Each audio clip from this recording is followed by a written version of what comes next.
Mengawal informasi kita yang pertama, pemirsa, kebakaran hebat terjadi di Musi Banyuasin. 8 warung manisan milik warga hangus terbakar.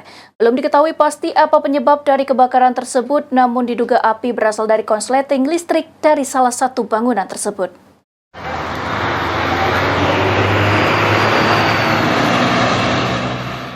Inilah suasana kebakaran yang terjadi di Jalan Lintas Sumatera Palembang Jambi, tepatnya di kilometer 106 Desa Sukamaju, Kecamatan Babat Supat, Kabupaten Musi Banyuasin, pada Senin 9 Desember 2024.